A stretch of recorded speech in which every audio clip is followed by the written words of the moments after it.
Travel through your community and you're bound to come across adults and youth involved playing sports on the fields that are there. In a recent study that was done by the National Federation of High School Associations, the number of youth involved playing sports increased for the 23rd straight year. To meet the demands of those students that need large playing surfaces for sports like soccer, football, rugby, and lacrosse, school districts and parks departments face the decision, should we build an artificial field or should we build a natural grass field? School districts in the Pacific Northwest should install artificial surfaces to meet their needs because they can be built for similar or lower costs, they provide a play surface that protects against major injury, and they're available for more days of use than a natural surface field. Let's take a look at each of these factors. In 2011, Montgomery County, Maryland faced just such a decision. They formed a work group consisting of school district representatives, parks representatives, and maintenance personnel that produced a study.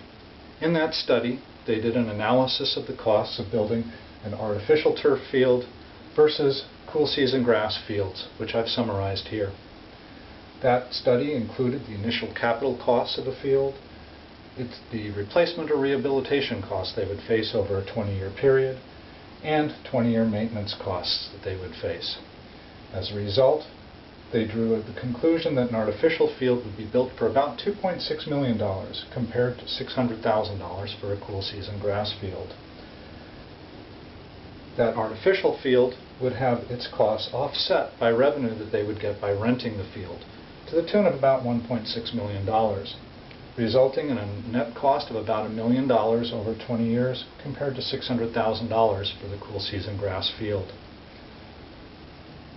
However, they also looked at how many hours the field could be used, and as a result, they drew the conclusion that the artificial field would be far more cost-effective, resulting in an average cost per hour of use of a mere $22 compared to over $100 per hour of use by the cool season grass field.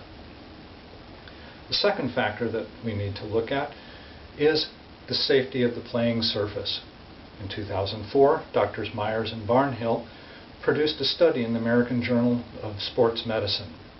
That study, a 5-year study of football injuries on artificial fields versus natural grass fields, showed that an artificial field did have an increase in the number of injuries on it, but the nature of those injuries were minor in that they generally resulted in no lost playing time, whereas a natural grass field had a higher incidence of major injuries, resulting in 21 or more days of lost playtime, and included more injuries of a neurological nature, such as concussions, and injuries to things such as ligaments and fractures. As a result, major injuries were more incident on the natural grass field, and there were far fewer major injuries on the artificial field. Finally, the third factor is how often could the fields be used. A natural grass field could theoretically be used up to 3,000 hours per year because it doesn't suffer deterioration in its quality of its play surface due to use or due to weather, compared to a mere 300 hours or so of use on a natural grass field. As a result, when we look at these things, school districts should install artificial turf to meet their needs because it can be built for similar or lower costs, it provides a safe play surface that protects against major injury, and it's available for more days of use than a natural surface field. Our school districts strive to provide recreational facilities, including sports fields, that are safe, meet the demands of their constituents, and are used on a regular basis, all within the limited budgets available. Once the decision is made to add a sports field to the recreational facilities in the school district, the choice for the Pacific Northwest is clear: an artificial surface. Are there any questions? Yes, I've heard that infections such as staph or MRSA can be picked up from these fields. How do you respond to that? Well, that was studied in 2009 by the California Environmental Protection Agency, the Office of Health Hazard Assessment.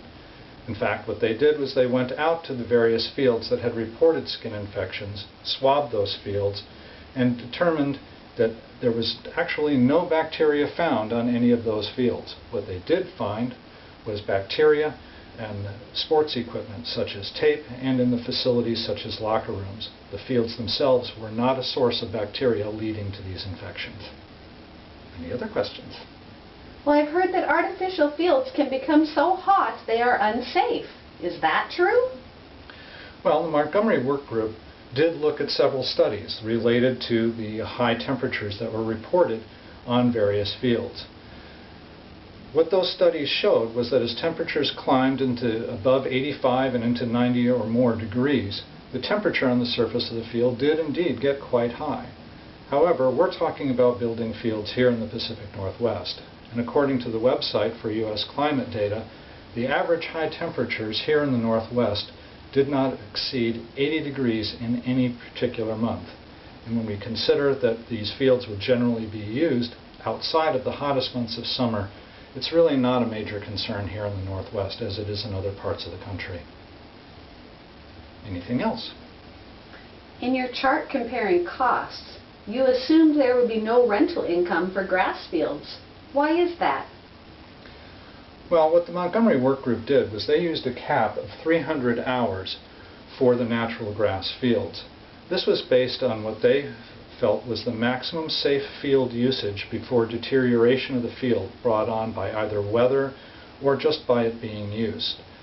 That amount of hours is not adequate for school usage by itself, let alone being available for rental. Therefore, they felt that the cool grass field would not be available for any rental time. Thank you very much.